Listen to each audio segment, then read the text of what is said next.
I still remember that moment. All we need is the food. You can leave now. It felt like a punch straight to the gut. At 5 in the morning, when no one else was awake yet, I was already in the kitchen beginning today's prep work. Taking the tomatoes just delivered from a local farm in my hands, I check their weight and shine in my palm. These tomatoes grown in Salvatore's field have tight skin and perfect balance of sweetness and acidity. They turned out well this year too. Good, this decides the appetizer. It's been 5 years since I opened my restaurant, Terra. When I entered the culinary world as a teenager, I never thought I'd have my own place in my 20s. But the bonds I've built with local producers and my belief in sustainable cuisine have brought me this far. Now I'm occasionally invited onto TV shows, and my social media followers have exceeded 100,000. But these moments facing ingredients every morning are my greatest happiness. On such a peaceful morning, my smartphone vibrated. A familiar name appears on the screen. Elliot, my brother. How unusual, at this hour. Pressing the call button, his resonant voice echoed. "Hey Isabella, how are you?" "Fine. So what's up?" "Actually, I'm getting married, to Victoria. Congratulations." My brother's marriage. I'm not surprised by that. He has always been the type to wear perfect suits, drive luxury cars, and never miss a chance to make his name known in social circles. He's more of a strategic person than a romantic one. That's the kind of person he is. So, I was wondering if you could handle the food for the wedding. For a moment, I held my breath. But without waiting for my reply, he continued. "Of course I trust your taste. But you know, all kinds of people will be at the ceremony. Many from high society. So, I'd like you to stay strictly behind the scenes. Try not to be too visible, okay?" At that moment, I felt a cold sensation deep in my chest. "You mean you don't want people to know I'm your chef's sister?" "It's not like that. It's just, there are various considerations, positions to maintain." My brother's words haven't changed over the years. Even when I entered the culinary world, he coldly said, "A life of just making food? You could be something bigger." I've held my knife all these years with those words always at my back. "Fine, Elliot. I'll take on the catering. But I have one condition." "What is it?" "My cooking is meant to convey the soul of the ingredients and the feelings of the creator. If you want to hide that, you should look elsewhere." Silence followed for a while. I could hear my brother's sigh through the phone. "Let me think about it." After hanging up, I took a deep breath and returned my attention to the tomatoes. No matter how much people dress things up on the outside, this flavor never lies. I am the owner-chef of a 2-star restaurant. It's such a popular restaurant that critics praise it and customers make reservations months in advance. But my family only sees the grease stains on my apron, the burns on my arms, the flour dusting my clothes. To them, I'm not a respected restaurateur. I'm just someone who cooks for a living. My brother has always looked down on me. In his eyes, real success means boardroom presentations and corner offices, not standing in a hot kitchen creating culinary masterpieces. He never says it outright, but whenever I show up at family gatherings wrapped in the scent of garlic and herbs, I can always feel his cold gaze on me. His slight grimace when I describe a new dish I've created, the way he introduces me to colleagues with that dismissive tone. My sister just runs some restaurant, as if my passion was something to be ashamed of. The signs were everywhere. At our usual Sunday dinner, my mother offered her typical backhanded compliments. She made a condescending remark about my little cooking hobby, and while my parents wholeheartedly celebrated Elliot's promotion, They barely acknowledged the fact that my restaurant had earned its second Michelin star. Their attitude hurt me more than I wanted to admit, but still, I tried to be the one to support the family. It was a few years ago when my father collapsed. He fell ill before reaching retirement and remained unable to work for a long time. As my father's chronic illness worsened and he was in and out of the hospital, their living expenses quickly dwindled. My brother, meanwhile, maintained the appearance of a respectable life, but in reality, he offered little support to our parents. I naturally found myself stepping into the role of their main source of support. "Could you help us out, just a little?" When my mother said that, I nodded without hesitation. Somewhere in my heart, I felt relief that they were finally turning to me for help. To them, I was only the chef daughter and the chef's sister. Yet that looked down upon title was now quietly supporting the family. Ironically, these hands that had been stirring pots all these years had become hands that supported our household finances as well. On my restaurant's day off, I was enjoying dinner with Lauren at the buzzed-about new place Libby Noah. The interior is simple yet sophisticated, and the cuisine skillfully uses seasonal ingredients, clearly reflecting the owner's philosophy. After taking several photos of the dishes, Lauren quickly edited them and instantly uploaded them to her social media. "Look, already 3,000 likes. That's too fast. This is what happens when you catch the right wave. Nowadays, who shares the content is what matters most. Lauren is my childhood friend who single-handedly manages the PR for my restaurant. For someone like me who has charged ahead purely on love for cooking, her strategic perspective has been an invaluable asset. She's serious with a strong sense of justice, unable to stay silent when someone is getting the short end of the stick. That's why she's repeatedly told me, you should express yourself more, when I've silently endured my family's treatment. Just as dessert was being served, my smartphone vibrated. Seeing the name on the screen, my heart skipped a beat. It was Elliot. "Excuse me for a moment." I stepped away from the table and went out to the terrace to take the call. My brother's voice came through in a composed tone. "Isabella, about our previous conversation, after talking with Victoria, we've decided to ask you to handle the wedding food after all. We'll accept all your conditions." Silence followed for a moment. "All right. I'll make the best dishes I can, the ones worthy of your wedding." After I hung up, I returned to the table, and Lauren immediately picked up on my expression. "That was it? It's decided?" "Yeah, it's happening." He agreed to all of my conditions. Lauren gave a sly smile. "Then just doing it isn't enough. We should document everything on social media. This could be a whole new chapter for Tara." And so, I decided to temporarily close the restaurant 4 days before the wedding. My entire kitchen and floor team came together to begin preparations.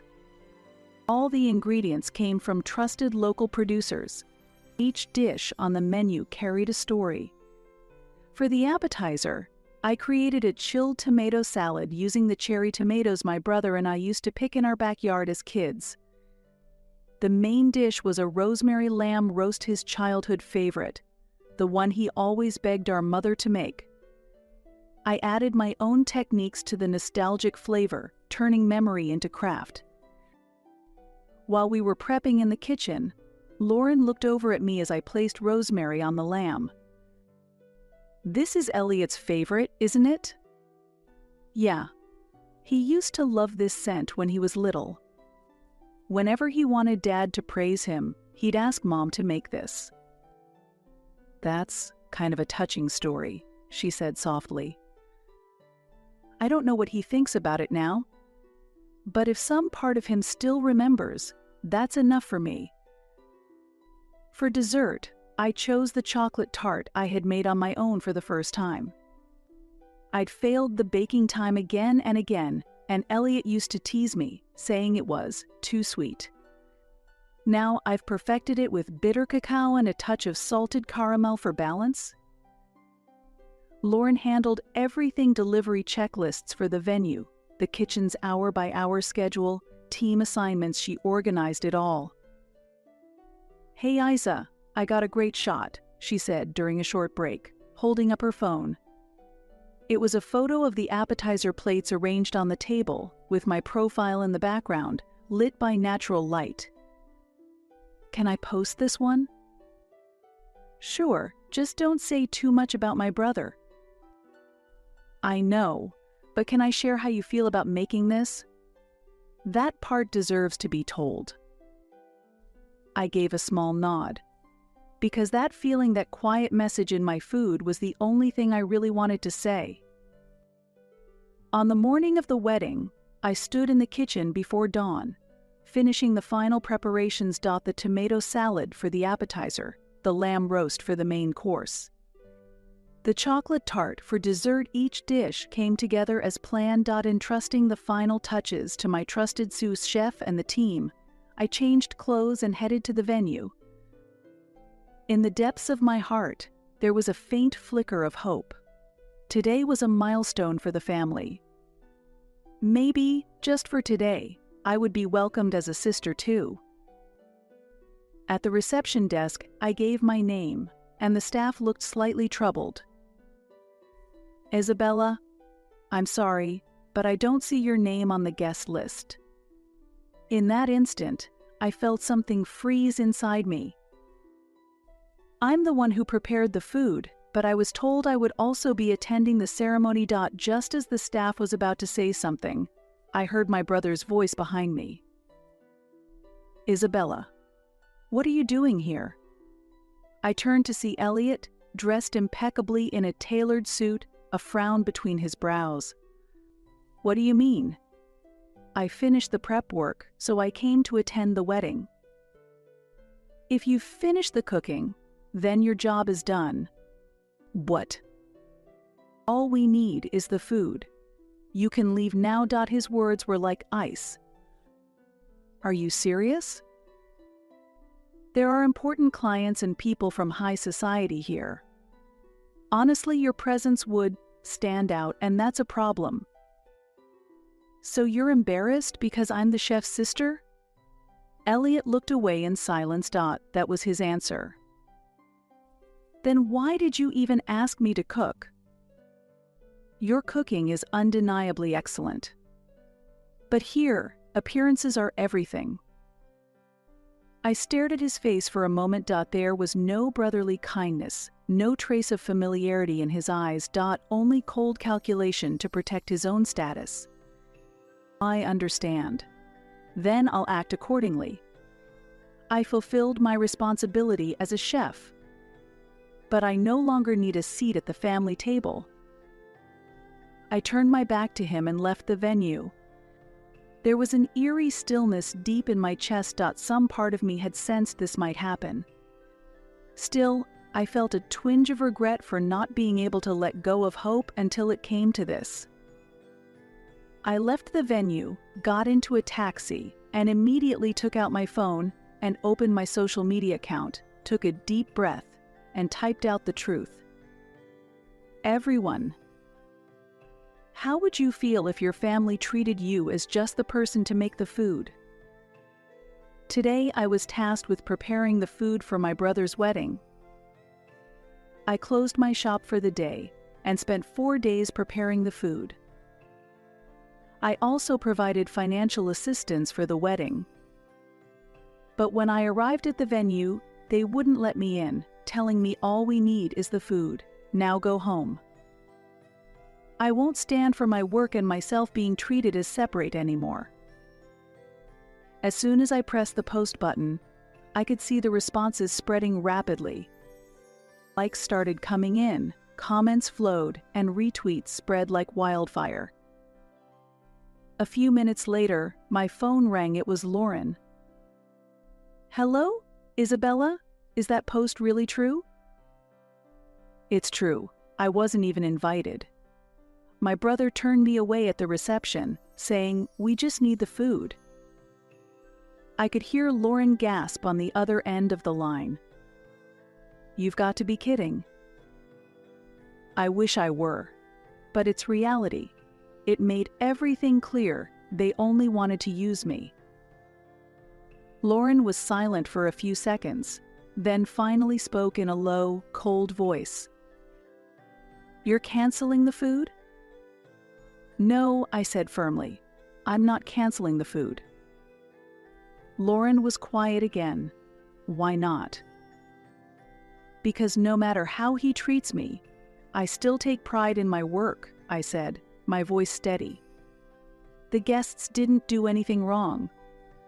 They came here expecting a meal crafted with care, and I'm not going to let his cruelty compromise my standards."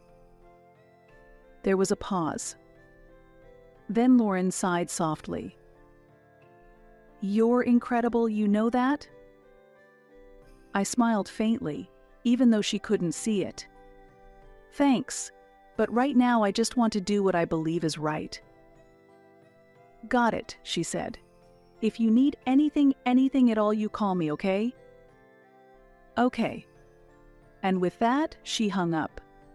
Then, a message arrived almost immediately. "I'll help spread this too. Don't let them get away with this."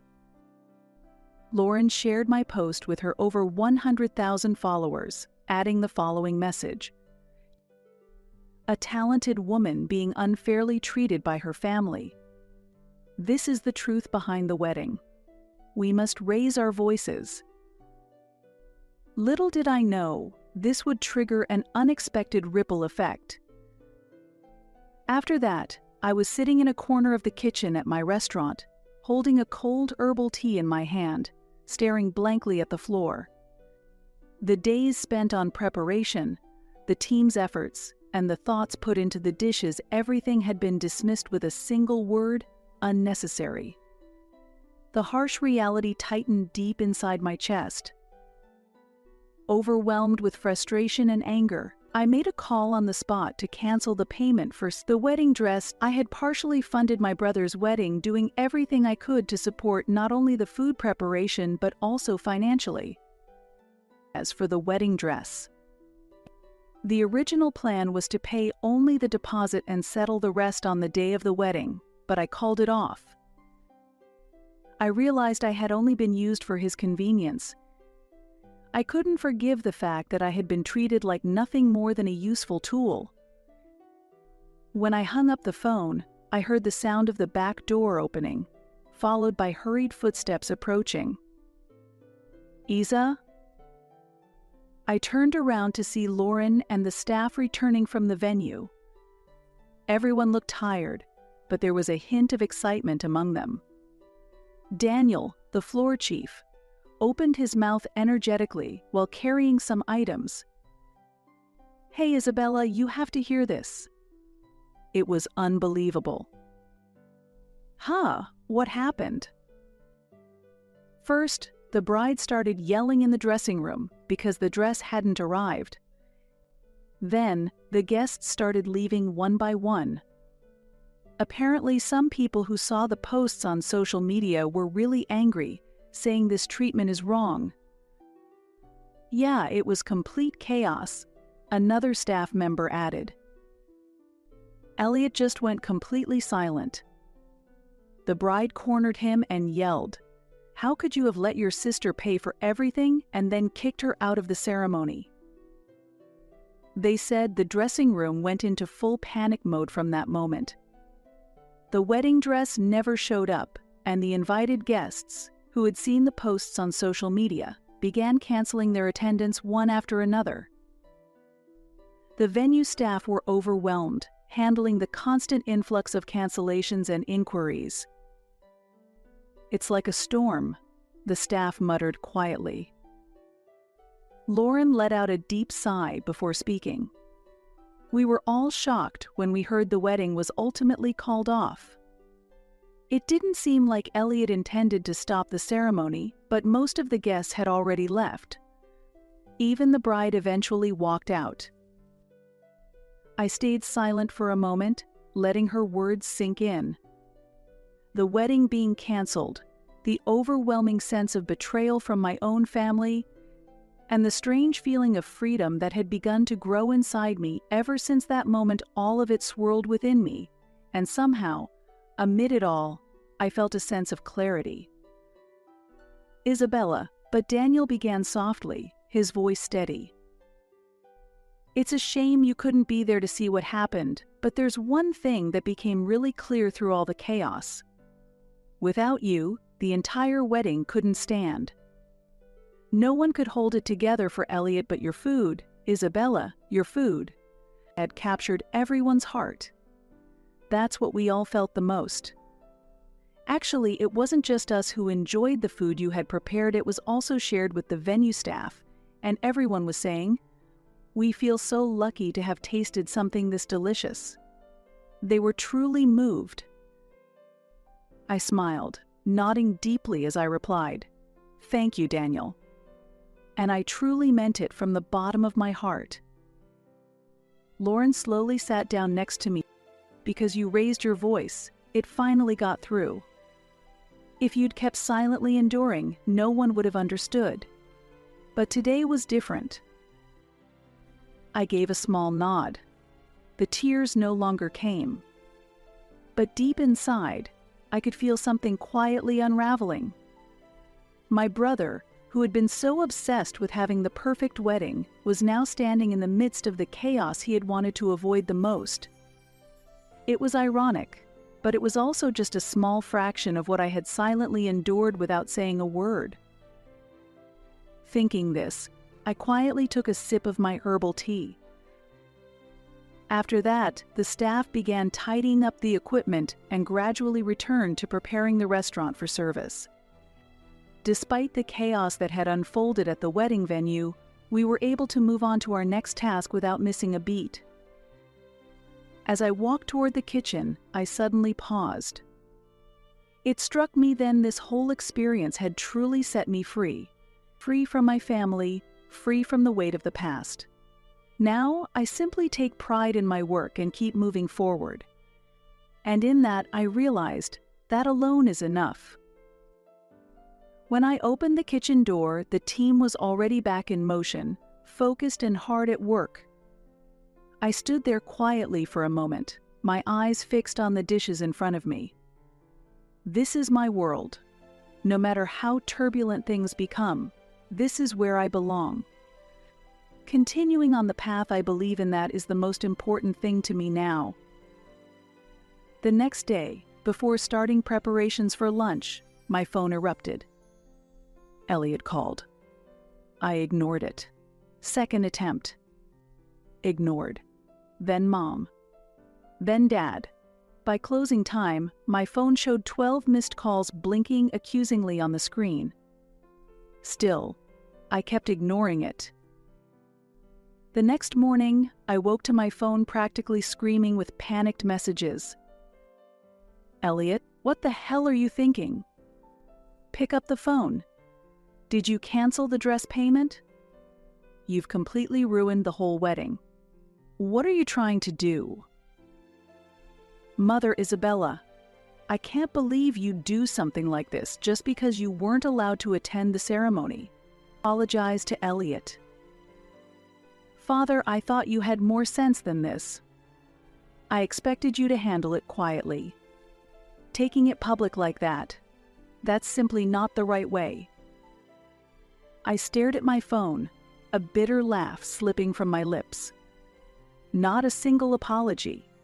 Not one "I'm sorry for hurting you." Only accusations. They were angry that I posted on social media, stopped the dress payment, and ruined the wedding. That one point ruining the wedding was all they cared about. No one cared to ask what I had felt standing there.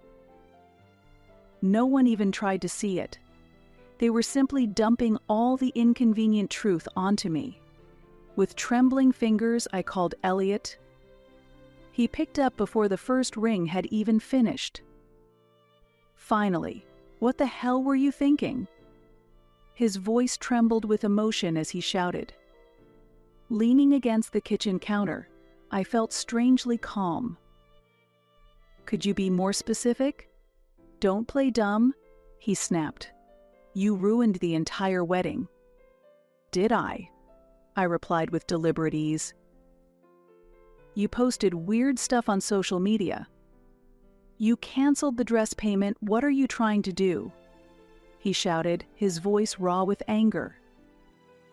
I smiled quietly. I simply stated the facts. Silence fell on the other end of the line. You deliberately brought me down and humiliated me, he finally said, his voice trembling. No, I corrected him firmly. This is the result of you trying to show off. What exactly do you think I did to you? You've been using my success for years. Even this time, you asked me to help fund your wedding without a hint of gratitude. You only asked for the food, and the moment my presence became inconvenient, you treated me with disdain and didn't even let me attend. What's the problem with that? A chef is just someone who shows up, cooks the food, and stays out of the way. He spat the words out like it was the most natural thing in the world. You're always like this, I replied coldly. That's exactly the problem. A heavy silence hung between us. Then his voice trembled. You abandoned your family. Do you even realize that? You're not my family anymore, I said firmly. And then I hung up. But even after that, the accusatory messages from my brother and parents didn't stop. How could you do such a thing? Aren't you ashamed of hurting your own family? Their words made it sound as if I were the one who had destroyed everything. I blocked all contact from my brother and parents. It was the only reasonable choice to protect myself. From that day on, I severed ties with them and poured all of my passion into my restaurant. I spent my days in the kitchen, working alongside my staff to create new menu ideas. It was a busy life, but strangely, my heart felt lighter than ever. One afternoon, after I finished serving dessert during lunch, I went out to the dining area as I always did. I made my rounds, thanking each table for coming. Then, my eyes landed on one particular table. Carl? Isabella. It was my cousin Carl. You look well, I said. You too, this place is just as lovely as everyone says. It was really hard to get a reservation, he said with a shy smile, still savoring the lingering sweetness of the desert. How was the food? It was incredible. You're amazing. I was really looking forward to having your food at Elliot's wedding, but I heard what happened.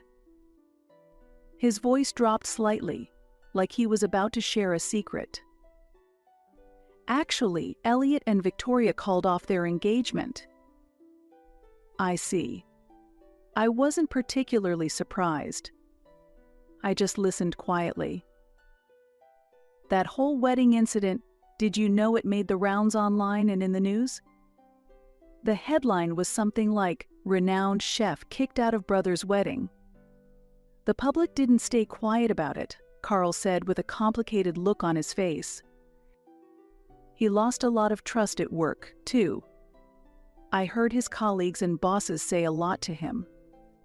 It got pretty uncomfortable, and in the end, he quit his job. He's not living the flashy lifestyle he used to, and I think he's in debt now. Part of me feels a little sorry for him, but honestly, he brought it on himself. I stayed silent, saying nothing. Carl paused for a moment before speaking again. Actually, it's not just Elliot. Your parents also seem to be in a pretty tough situation lately. I looked at him with a surprised expression. Carl seemed to choose his words carefully before continuing. Your dad's health has worsened again, and he's been going in and out of the hospital. Your mom can't handle it alone, and she's been struggling a lot. I think she's called my mom a few times asking for help." At those words, I instinctively closed my eyes. I thought about how I had been supporting my parents ever since my father could no longer work. Even when work was busy, I kept sending money to my parents, worried about their financial struggles. I was able to do that because I had a stable income. But since I stopped supporting them, it seems things have become tough for them now.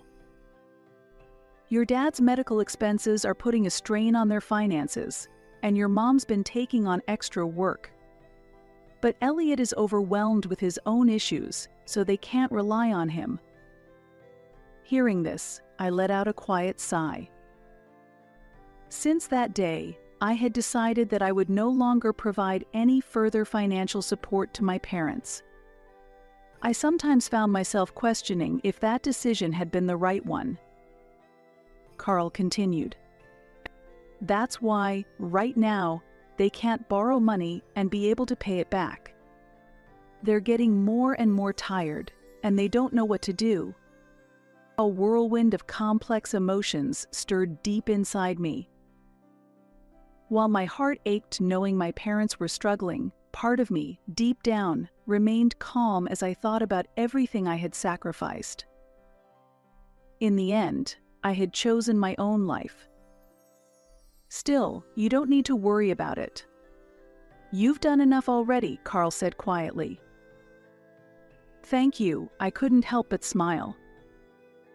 Still, there was a lingering roughness deep in my chest.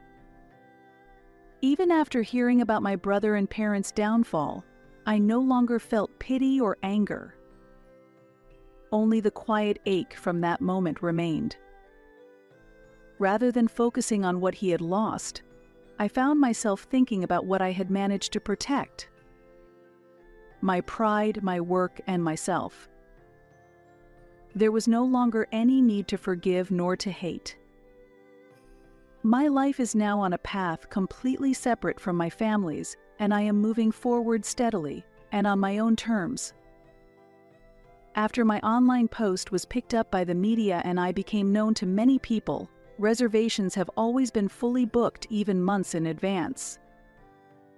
But it wasn't just a passing trend. People began to come not only for the food, but because they resonated with my story, my passion. "I found comfort in your flavors. We wanted to come here for our special anniversary." Every time I hear words like that from our guests, I feel proud of myself. I kept working hard, and eventually, my restaurant was awarded its 3rd Michelin star. Now, I spend my days surrounded by people who truly value and care for me. Instead of being bound to a loveless family, I choose to live alongside those who love and believe in me. To the version of myself who had the courage to press post that day, I want to say thank you from the bottom of my heart. And even today, in the kitchen of my restaurant, a new dish was born. A dish that reflects the present me, someone who has overcome the past and is finally free.